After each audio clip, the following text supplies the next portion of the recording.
गणेशाय नमः। श्री सरस्वत्यै नमः। श्री परमात्मने नमः। अस्मद्गुरुचरणकमलेभ्यो नमः। नमः परमहंसास्वादितचरणकमलचिन्निकरन्दाय भक्तजनमानसनिवासाय श्रीरामचन्द्राय। नारायणं नमस्कृतं नरं चैव नरोत्तमं देवी सरस्वतीं व्यासं ततो जयमुदीरयेत्। सीतानाथ समारम्भां श्रीरामानन्दाय मध्यमाम् अस्मदाचार्य पर्यन्तां वन्दे गुरुपरम्पराम्। लोकाभिरामं रणरङ्गधीरं राजीवनेत्रं रघुवंशनाथं कारुण्यरूपं करुणाकरन्दं श्रीरामचन्द्रं शरणं प्रपद्ये। श्रीरामचन्द्रं शरणं प्रपद्ये।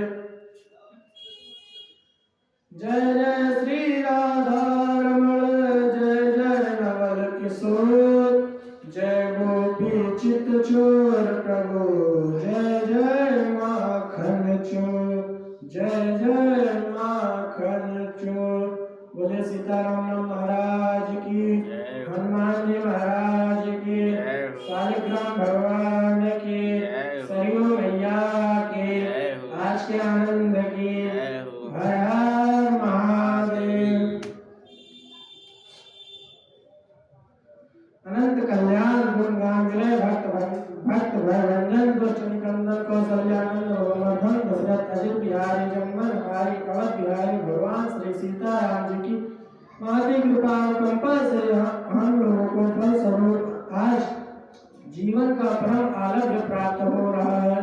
वास्तव में वही जीवन सफल है जो सत्संग अथवा भगवान की उपासना में व्यतीत होता है। आइए हम इस दिव्य का अवसर की सभी उपयोग करें, क्योंकि कहा गया है समय को जिसने नहीं समझा उसे मिटना पड़ा है। बच गया तलवार से तो फूल से कटना पड़ा है।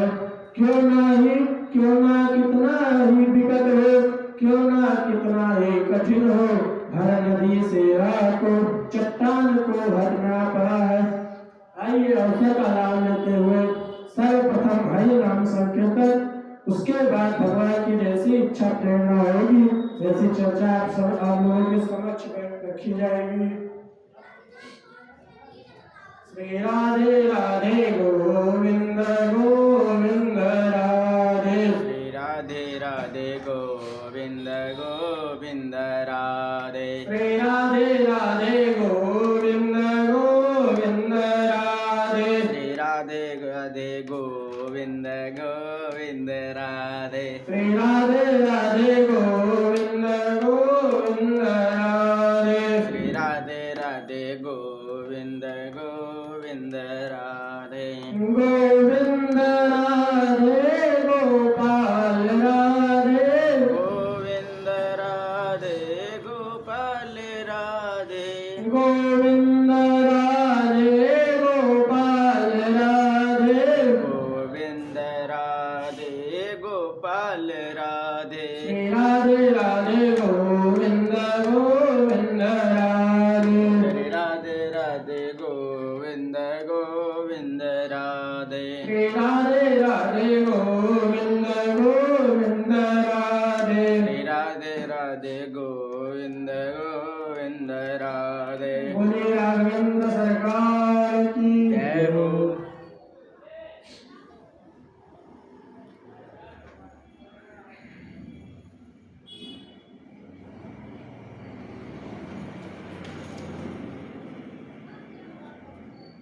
यत्फलं नास्ति तपसा नायोगेन समाधिना तत्फलं लभते यस्मा कलो के संकीर्तना।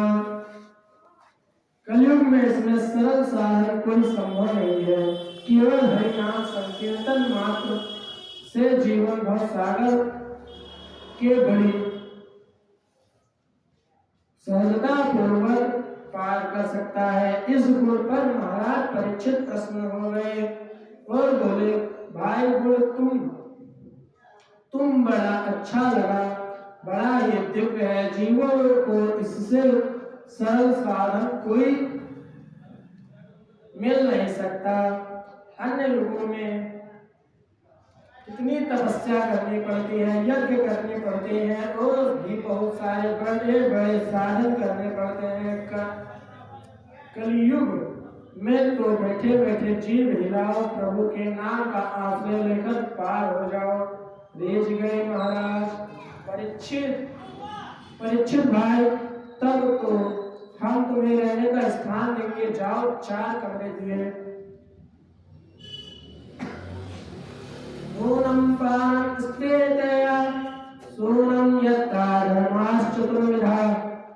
जहाँ जुआ खेले, जहाँ मदिरापान हो, जहाँ पर लंपट पुरुष रहते हैं और जहाँ जीव जंतुओं का हिंसा होती है।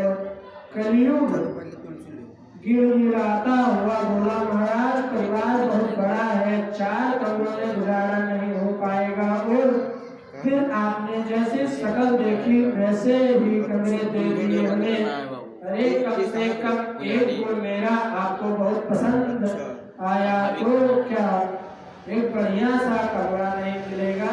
बढ़िया सा एक कमरा मिल जाए बस। अच्छा तो बोलो, कौन सा स्थान और चाहते हो? कलयुग बोले, महाराज केवल स्वर्ण में निवास और मिल जाता, अपना काम चल जाता। पुण्य से आचमनाय जात प्रभु। स्वर्ण में निवास मांगा महाराज। परीक्षित चूंकि प्रसन्न थे, गुण पर रिझे हुए थे, इसीलिए तुरंत दिया। अच्छा जाओ, हमने तुम्हें स्वर्ण में निवास दिया। अब एक शंका होती है कि एक और प्रथम स्कंद में तो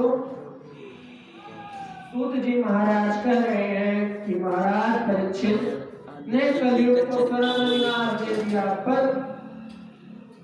दूसरी ओर भागवत के एकादश स्कंद में विभूति योग का वर्णन करते हुए उद्धव को भगवान स्वयं कहते हैं, धातुनास्मि कंचन। भागवत 11, 16, 18 है। उद्धव धातु में स्वर्ण मेरा ही स्वरूप है, इसमें मेरा निवास है। अब तो भागवत में ही लिखा है कि स्वर्ण में कलयुग का निवास है और भगवान में ही भगवान कह रहे हैं कि मेरा निवास है। तो अब किसका निवास माने? इसका समाधान यह है कि ईमानदारी से प्राप्त किए हुए स्वर्ण में भगवान का निवास है। कुछ लोगों ने कहा, सरकार ईमानदारी से तो कम ही लोग हैं जो सोना पहन पाते हैं, कृपया कुछ और संशोधन कीजिए। तो गोस्वामी तुलसीदास जी महाराज ने रामचरितमानस में एक संकेत दे दिया। संसार की कोई वस्तु है ही नहीं जिसमें दोष ना हो। जड़ चेतन गुण दोषमय विश्व कीन करता। भोजन कहते हैं तो अन्न में दोष वस्त्र पहनते हैं, वस्त्र में दोष, हर वस्तु संदोष है, परंतु वस्तु भगवान की निवेदित कर दिए जाए वह निर्देशित हो जाती है। अन्न में दोष है, पर ठाकुर जी का भोग लग जाए तो वह प्रसाद बन जाता है, फिर अन्न नहीं रह जाता है, भगवत प्रसादी हो जाती है। उसका सारा दोष दूर हो जाता है। इसीलिए जो भी वस्तु संसार की ग्रहण करो उसे उसे भगवान का समर्पित करके ग्रहण करो। भोजन करना है तो भोग लगाकर, वस्त्र पहनना है तो ठाकुर जी को पहनाकर, ऐसे ही अलंकार पहनना है होगा स्वर्ण में तो पहले ठाकुर जी को पहना दो और ठाकुर जी का प्रसाद बनाकर आप धारण कर लो। ऐसा करने पर उसमें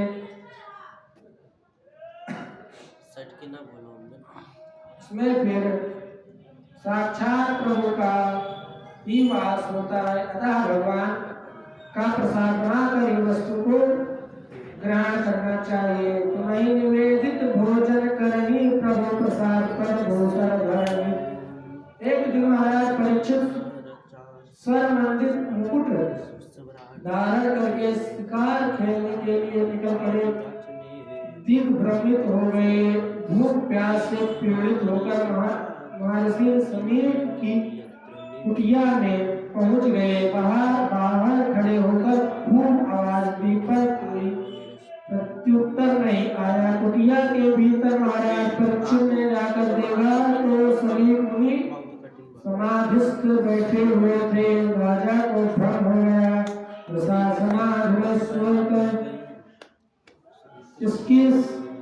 इसकी ये झूठी समाधि है, ये मेरा शब्द सुन रहा है पर आंख बंद करके इसीलिए बैठ गया है ताकि राजा के चक्कर में कोई पड़े। अपने आप चिल्लाकर चला गया, अरे राजा ईश्वर का अंश होता है, देखते असली है कि नकली। एक मरा हुआ सर्प दिखाई पड़ा तो धनुष कोटि से उठाकर महात्मा के गले में लपेट दिया। पर महात्मा भी असली और उनकी समाधि भी असली, उन पर कोई भी अंतर नहीं पड़ा। महाराज परीक्षित तो चले गए। संत को समझने में भूल हो जाए तो परिणाम बहुत भयानक होता है। कहीं असली को नकली समझ बैठे तो खतरा ही खतरा, और कहीं नकली को असली समझ बैठे तो भी बहुत खतरा। रामचरितमानस में प्रताप भानु की कथा आपने सुनी होगी। एक पाखंडी महात्मा के चक्कर में पड़कर राजा प्रताप भानु का सर्वनाश हो गया। एक पाखंडी पर विश्वास करके इतना भयंकर परिणाम हुआ, और भागवत में एक असली संत को नकली समझ बैठने की गलती कर बैठे। परीक्षित महाराज सत्य डाल दिया गए तो ये दृश्य एक बालक ने देखा और छोड़कर समीर ऋषि के पुत्र को सूचित किया, जो कौशिकी नदी के तट पर खेल रहा था। जहाँ पूरा समाचार सुनाया कि वह ऋषि कुमार क्रोध में भर गया। वह बालक तुरंत नदी के जल में प्रविष्ट हो गया और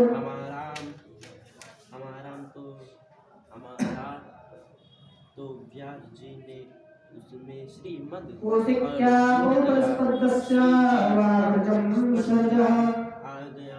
कौशिकी नदी का जल अपने हाथ में लेकर महाराज परीक्षित को भयंकर श्राप दे दिया।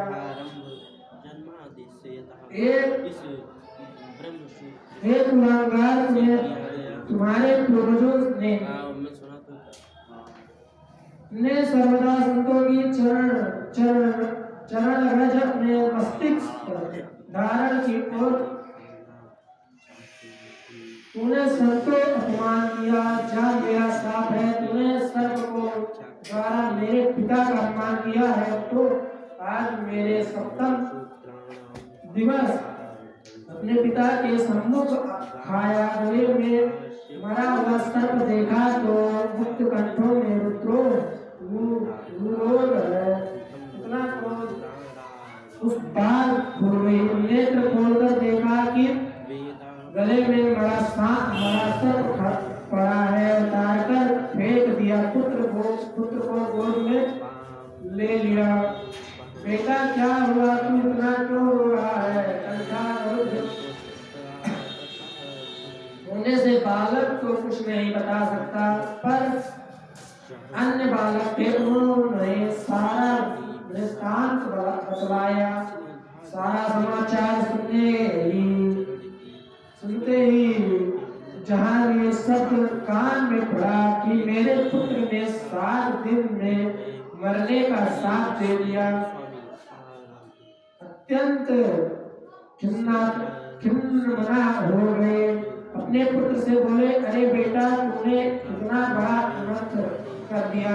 जिस महाभारत की रक्षा करने के लिए हमारे प्रभु मां के गर्भ में गए और उत्तरा के गर्भ में जाकर उस बालक की रक्षा की, उस धर्मात्मा राजा नहीं मिल सकता, क्योंकि जब अब जो राजा होंगे सब धर्मनिरपेक्ष होंगे, धर्म से उनका कोई मतलब नहीं होगा। परीक्षित जैसा धर्मात्मा कहाँ मिल सकता है?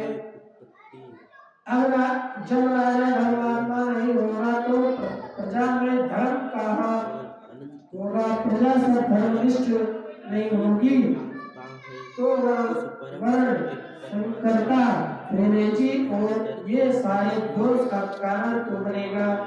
हे प्रभु, क्या अनर्थ हो गया। मेरे पुत्र को हमारे अपराध को क्षमा करो। पर अब जो होना था वह हो चुका। तुरंत अपने सेवक को भेजकर परीक्षित को ये सारा समाचार सुनाया। जहां परीक्षित महाराज ने सुना कि 7वें दिन मरना सुनिश्चित है तो सर्वस्व त्याग कर सीधे गंगा तट पर सुख तीर्थ में जाकर विराजमान हो गए। पश्चाताप की आग में जल उठे। इन संतों का मैंने सर्वदा सम्मान। आज उन संतों का अपमान करने की भावना मेरे मन में आई। कैसे? ये निज कर्म में तो सोच भी नहीं सकता था। ओ माया निज मान्या कृतम निरागसी ब्रह्माणे जड़े तुसी। बारंबार पश्चाताप करते हुए महाराज परीक्षित गंगा तट पर आकर विराजमान हो गए। ऋषि मुनियों को पता चला कि हमारे सम्राट को 7वें दिन मरने का साथ लग गया है, तो जिसने सिद्ध कोटि के दिव्य महापुरुष थे सब के सब परीक्षित के पास दौड़े आए। अति वशिष्ठ पराशर भृगु परशुराम विश्वामित्र आदि सबके सब आए। इतने संतों का समुदायक परीक्षित ने जब गंगा तट पर आते देखा तो गदगद होकर सबको दंडवत किया, विविध विधिवत पूजन किया और कहने लगे, महाराज समझ में नहीं आता, मुझ छत्रबंधु के ऊपर आपने कैसे अनुग्रह किया। मैंने तो संत को का अपमान किया, पर धन्य है संत जो मुझे घर बैठे अनुग्रह प्रदान करने लगे। पधारे आप समस्त संतों के चरणों में सत प्रणाम। लेकिन एक ही बात जानना चाहता हूँ कि मरने वाले को क्या करना चाहिए।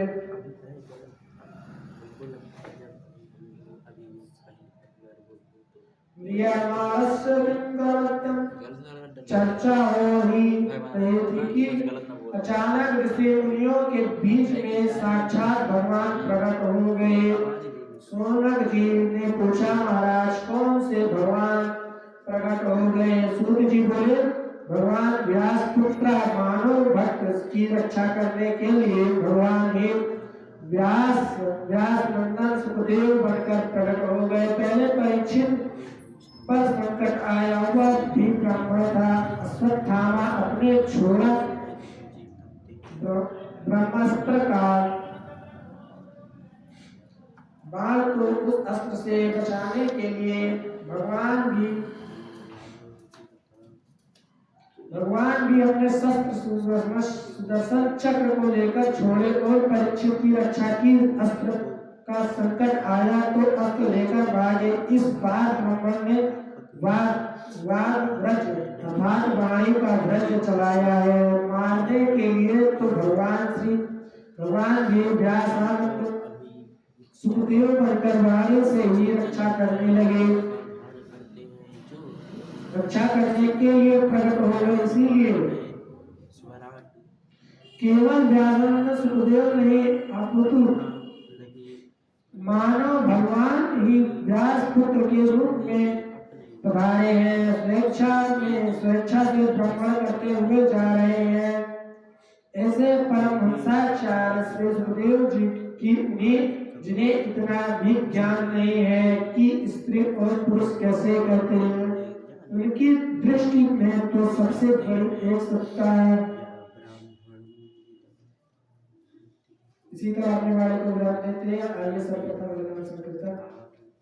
जय सिया राम जय जय सिया राम, जय सिया राम जय जय सिया राम, जय सिया राम जय जय सिया राम, जय सिया राम जय जय सिया राम, जय सिया राम जय जय सिया राम, जय सिया राम जय जय सिया राम, जय सिया राम जय जय सिया राम, जय सिया राम जय जय सिया राम, जय सिया राम जय जय हनुमान संकट मोचन कृपा निधान, जय सिया राम जय जय सिया राम, संकट मोचन कृपा निधान, जय सिया